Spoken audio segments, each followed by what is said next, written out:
Las enfermedades transmitidas por alimentos, conocidas comúnmente por sus siglas ETA,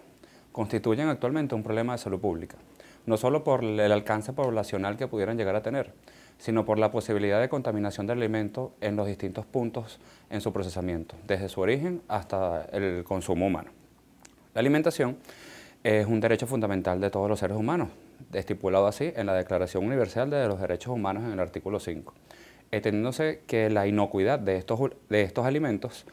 constituyen un tema de salud pública que inherentemente están relacionados al bienestar de la población y a la economía de los países. Como problema de salud pública, las ETAs han tenido una agudización en los últimos años, probablemente relacionados al crecimiento poblacional, a la pobreza, a la urbanización en los países desarrollados, al mayor y creciente comercio internacional de alimentos y la aparición de nuevos patógenos o de cepas microbianas con mayor resistencia a los tratamientos convencionales. De hecho, se estipula que solo en Estados Unidos de América se producen al año 76 millones de casos, los cuales ocasionan 325.000 hospitalizaciones con 5.000 resultados fatales, con un costo de más de 7.000 millones de dólares americanos.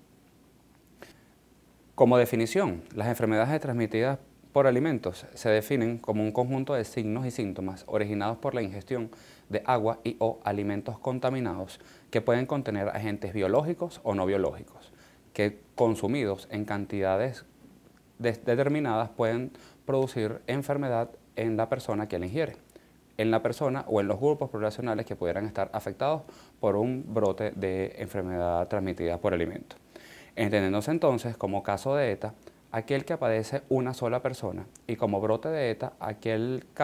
casos en donde dos o más personas pueden presentar signos y síntomas adjudicables a la ingestión de algún alimento contaminado. A su vez, las ETA se clasifican como infecciones transmitidas por alimentos o intoxicaciones transmitidas por alimentos. En el primer caso, el agente agresor es un microorganismo biológico vivo. Y al hablar de intoxicaciones, nos estamos refiriendo a toxinas y venenos que pueden estar presentes en forma natural en el alimento, producidas por microorganismos que contaminan el alimento o producidas a través de la contaminación de este alimento. A su vez, se ha estimado y se estipula que las infecciones pueden tener diferentes alcances en la economía del ser humano que las padece. Algunas de ellas se circunscriben solamente a la mucosa intestinal, otras de forma sistémica y otras invaden otros tejidos fuera del aparato gastrointestinal. Y las toxinfecciones pueden estar representadas por enterotoxinas o neurotoxinas, sabiendo entonces que para la producción de una enfermedad transmitida por alimentos se requiere de la tríada ambiente, agente y huésped. Hay ciertas características presentes en el curso clínico de una probable infección transmitida por alimentos que nos pudieran hacer pensar la etiología microbiana responsable. Si hablamos de náuseas y vómitos que se presentan en las 6 primeras horas de haber ingerido un determinado alimento, nos pudiera dar lugar a pensar que pudiera estar relacionada al Staphylococcus aureus o al Clostridium botulinum. El Staphylococcus aureus, microorganismos presentes en pastelería, cremas, jamón, carnes y huevos. Y el Clostridium botulinum presente en algunos vegetales, miel y frutas. Posteriormente, si sumamos al cuadro anterior la aparición de diarrea y cólicos en el transcurso de 16 horas, pues pudiéramos pensar, además de los anteriores, en Bacillus cereus presentes en arroz frío, carnes y vegetales, y el Clostridium perfringens presentes también en carnes, aves y guisados. Hay otros grupos de bacterias que ya se manifiestan como una diarrea inflamatoria, en donde hay fiebre, diarreas, cólicos, en aproximadamente 6 a 48 horas de haber ingerido el alimento. Entonces, en esos casos pensamos en Salmonella, Shigella, Campylobacter jejuni, y ya cuando se suman más tiempo en la ocurrencia y en la permanencia de los síntomas, podemos ampliar nuestra sospecha diagnóstica hacia la Yersinia enterocolítica, Vibrio cólera o Escherichia coli. No solo las bacterias son los agentes involucrados en la ocurrencia de una enfermedad transmitida por alimentos, sino también se sabe que los virus, de especial el norovirus, es el primer agente causal aislado comúnmente en las enfermedades e infecciones transmitidas por alimentos. El norovirus puede producir un cuadro de vómitos y diarrea acuosa que se manifiesta en las 24 o 48 horas de haber ingerido el alimento contaminado, y este puede estar presente en ensaladas, sándwich o crustáceos. Asimismo, dentro de la etiología viral destaca el rotavirus y el virus de la hepatitis A. Seguidamente, los parásitos tipo ciclospora, isospora, fasciola hepática, toxoplasma y paragonimus westermani también pueden estar involucrados en la ocurrencia de una infección transmitida por alimento. Ciclospora e isospora produciendo diarrea de 1 a 3 semanas de evolución, frecuentemente relacionados con comidas tipo fresa, frambuesas y lechugas, y la fasciola hepática produciendo un síndrome icteroobstructivo que puede ir en un lapso de 9 a 15 días, siendo el microorganismo frecuentemente aislado en berros, aguas contaminadas y caracoles. Como lo mencioné anteriormente, existen, además de las infecciones transmitidas por alimentos, las intoxicaciones transmitidas por alimentos, entre las cuales destaca la toxina ciguatera, produciendo parestesias en un lapso de 1 a 6 horas de haber ingerido el alimento, frecuentemente relacionada a pescados tipo barracuda, pargo, pez limón y mero. Y el envenenamiento por histamina, con un cuadro similar, además asociándose a un cuadro urticariforme, presente comúnmente y relacionado a la macarela, en nuestro país comúnmente conocido como caballa, y atún. Al igual que las toxinas anteriormente mencionadas, también tenemos los casos de intoxicación por metales pesados y el envenenamiento paralítico. Ya de manera más didáctica podemos agrupar los diferentes cuadros clínicos que acabé de mencionar en estas cajas de información, en donde si estamos en presencia entonces de un periodo de incubación de 1 a 6 horas con vómitos y síntomas constitucionales, nos obliga a pensar obligatoriamente en las toxinas preformadas de Staphylococcus aureus, Bacillus cereus y Clostridium botulinum. En cambio, si el periodo de incubación es mayor y además de los vómitos hay cólicos, tenemos síntomas constitucionales y fiebre, hay que pensar en toxinas producidas in vivo, por ejemplo por Clostridium perfringer, Bacillus cereus, Escherichia coli, entre otros. Con una incubación mayor y con disentería, tenesmo y fiebre, es decir, una diarrea inflamatoria, los primeros agentes a pensar son Shigella, Salmonella, Campylobacter jejuni y Yersinia enterocolítica. Ya con la incubación mayor, hasta 28 días, y la presencia de vómitos y cólicos, pensar en protozoarios tipo Cryptosporidium, Ciclospora o Giardia, y con una incubación de hasta 6 semanas, con vómitos, cólicos, tenesmo y síntomas constitucionales, pensar en listeria, vibrio vulnífico y triquinelosis. Para evitar la ocurrencia de las enfermedades transmitidas por alimentos en los centros de salud, se ha desarrollado un sistema de análisis y puntos críticos de control, por sus siglas en inglés conocidos comúnmente como HACCP. Este sistema se basa en fundamentos científicos y tiene un carácter sistemático, cuya misión pues, es identificar los peligros específicos y establecer medidas para su control.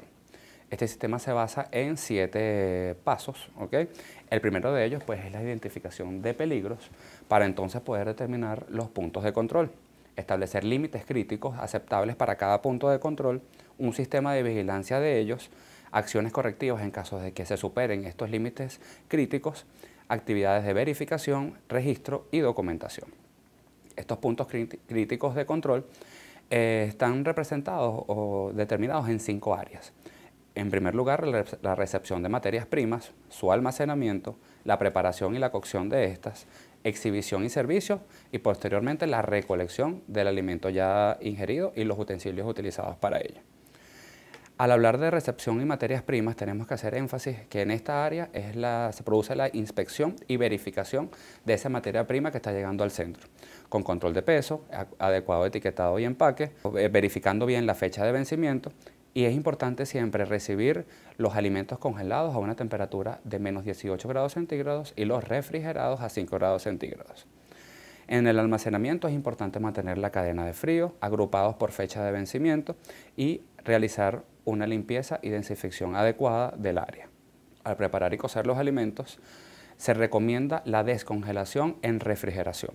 con temperaturas aceptadas para cocina fría de 15 grados centígrados y cocina caliente de 70 grados centígrados, utilizando utensilios específicos y realizando la limpieza adecuada de alimentos crudos. Ya una vez que el alimento es preparado y cocido y va a ser destinado a la ingesta por los determinados pacientes, se deben utilizar carros termos para su distribución, manteniendo los platos calientes a una temperatura mayor a 65 grados centígrados y los platos fríos menos de 8 grados centígrados, cubriendo la bandeja de alimentos con una película plástica y entregando directamente a las habitaciones. Posteriormente de su consumo, deben ser recolectados y hay que realizar una inactivación adecuada de los residuos con desechos de los residuos en base a clasificación y riesgos, y realizar posteriormente una adecuada limpieza y desinfección del área para prevenir la ocurrencia de las jetas, y asimismo en el área destinada para la manipulación de alimentos hacer énfasis en la prevención de plagas como cucarachas, ratas, entre otros. Estos puntos de control también se aplican y se expanden al hablar del área de lactario o preparación de fórmulas infantiles y el área de nutrición enteral,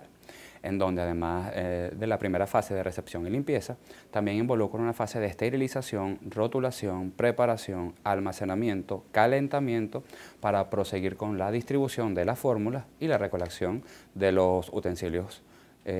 destinados para ello.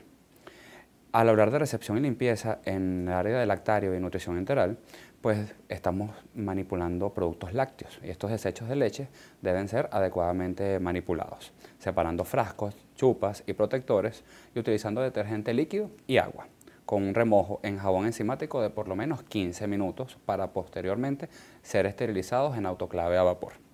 Al preparar estas fórmulas, es importante insistir con el tema de higiene de manos y el equipo de protección personal que debe ser usado por los manipuladores de estos alimentos, con la adecuada posterior rotulación de cada una de las fórmulas preparadas, utilizando agua hervida, limpiando las tapas de las latas con alcohol antes de abrir,